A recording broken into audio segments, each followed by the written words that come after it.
Psalm 1 speaks of a tree being planted by the rivers of water, connected to the life source. Welcome, everyone, to Breaking Bread, the podcast brought to you by Apostolic Christian Counseling and Family Services. Wonderful to have you along. Kaleb Beyer's here with me today. Good morning, Kaleb. Good morning. Good to be with you, Matt. Kaleb, the topic today, connection. Mm-hmm. Connection as it concerns marriage. Mm-hmm. Jesus in the New Testament uses the vine, abiding in connection to the very source of life. And so there's an attachment to the life source, and as we think about the vine, and yes, when that attachment or connection is lost, things wither. Right. So in that connection, there's a transporting. Yes. Right. Yes. There's a transporting of life mm-hmm. back and forward. Mm-hmm. Okay. Yeah. So that connection, and that might be what we mean by a meaningful connection, or a healthy connection that supplies life one for the other. Right. Yep. And in that connection is a free flow of, as we think about relational connection, right? Fears, vulnerabilities, hopes, dreams, that our relationship is connected in such a way that there's a free flow of those things that are deeply meaningful and deeply moving to us as individuals, and we feel seen and safe and secure in that space to be able to share those things. I really like the analogy of a plant, because I think we understand that healthy connection in a plant mm-hmm. makes all the difference, and we mm-hmm. have life. And as it regards marriage, Kaleb, what does it look like? Yeah. When there's a disconnection, the answer to "are you there for me?"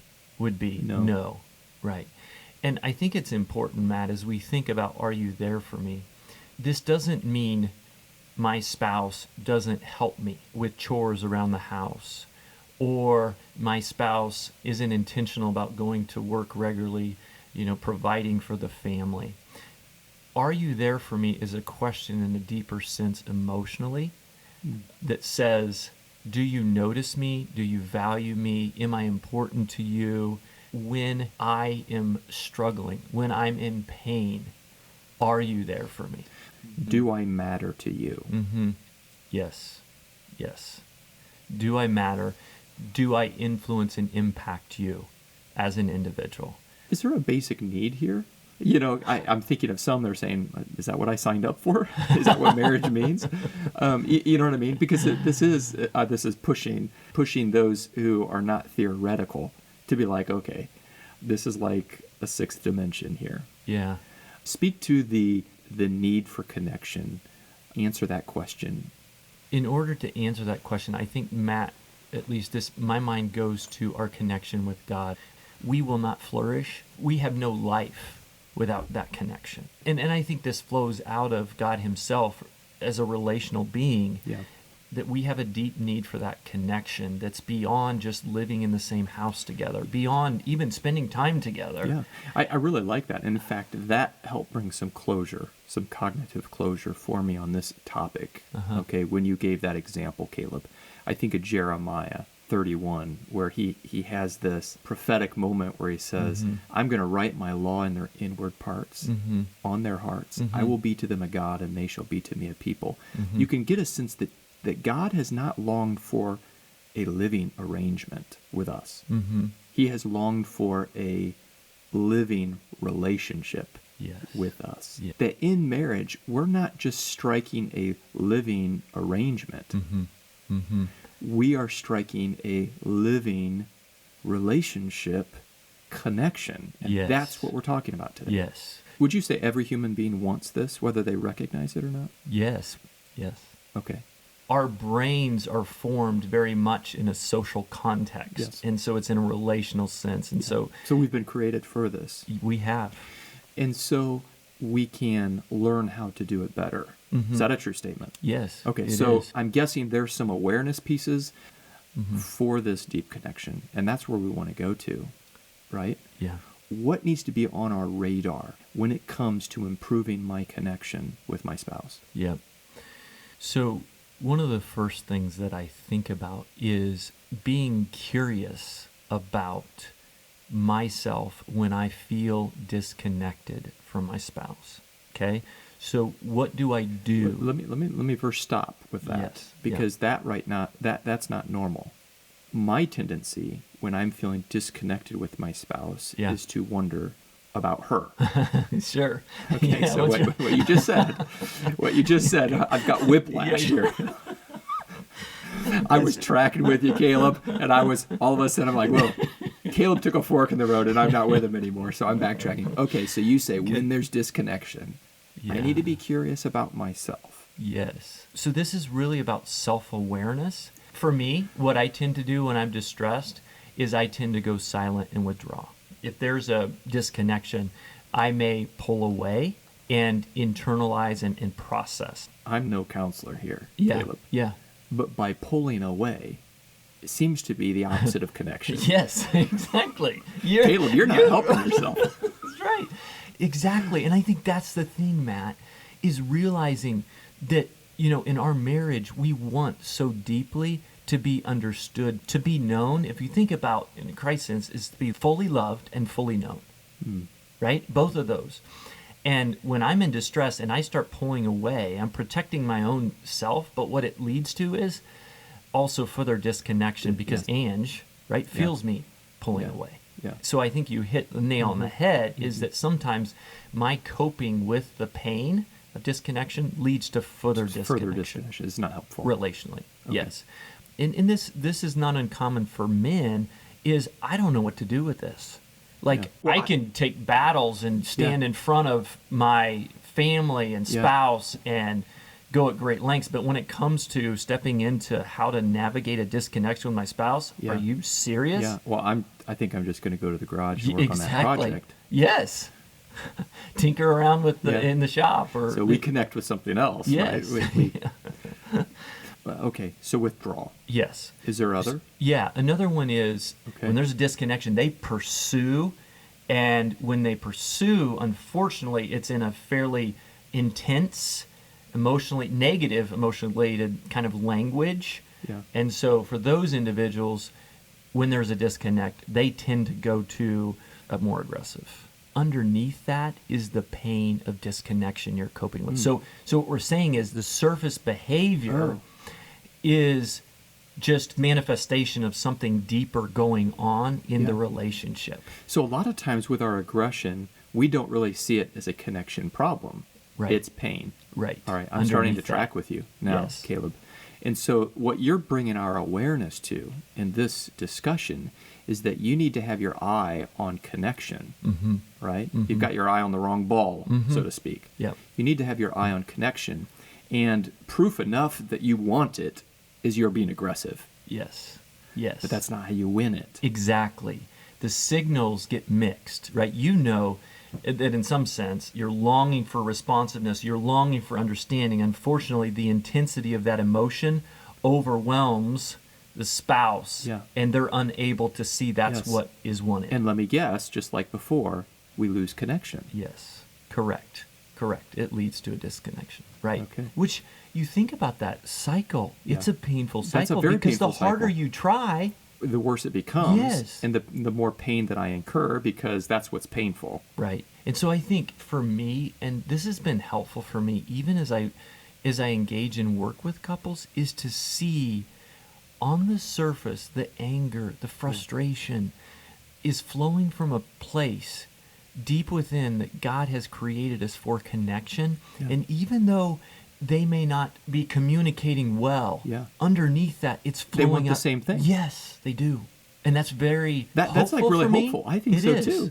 It is. It's not as if, all right, we've got two very separate, incompatible goals here. You want to get this and you want to get that, and how are we going to try to reconcile this? Yes. We want the exact same thing. Yes. But because of our styles and because of the way that we react to that pain, we do what's not helpful. Right. Correct. And so with self-awareness, one of the things I also encourage for us to be reflective of is how did we navigate distress in our own family growing up? How did we walk through emotions, sadness, anger? How was it expressed? We are meaning makers, and we're constantly learning, growing, making meaning out of interactions, relationships. And obviously, that's very formative in our growing up, our family of origin. Okay? And is it safe to say that I always respond according to the meaning in my head? Yes. Is that true? Yes. Okay. So if I can better understand meaning, I will behave better. Yes. Is that a true statement? Yes. Yes. Because in that meaning, there are beliefs. Okay.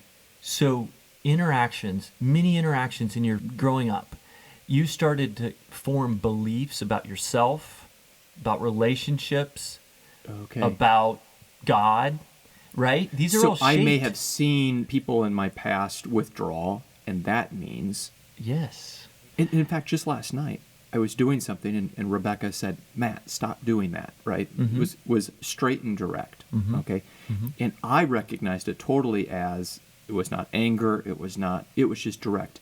And then my daughter came up a little bit later and said, are you and Mom upset? Wow, yeah. Isn't that interesting? Yeah.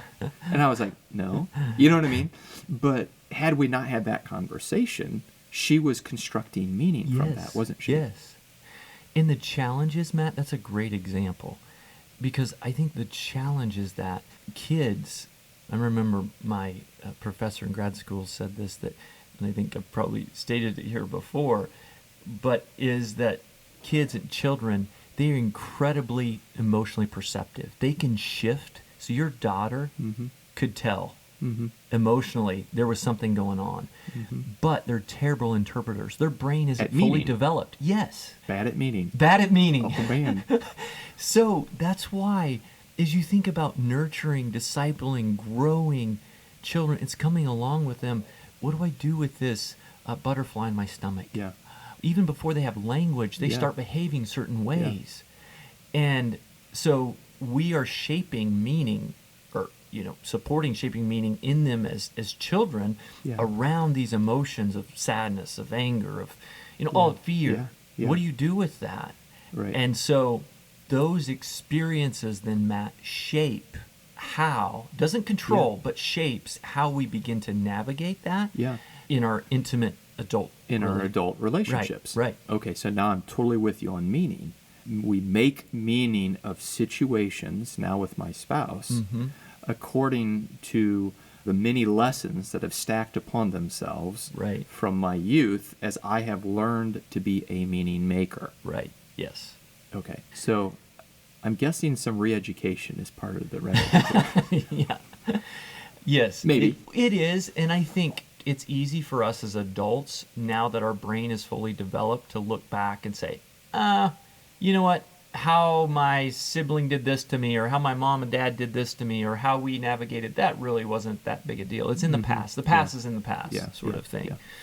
And I think it's helpful to remember that this happened when we were 8, 10, again, not as adults, not with what we know now, but put yourself in an 8-year-old shoes and then say that or hear that. Or sometimes it's not what is overtly stated, like quit crying, there's no room for crying. But the absence... I'll give you something to cry about. Yeah, I'll give you something to cry about. There you go. Yeah, that's usually soothing and calms. It works every time. Yeah.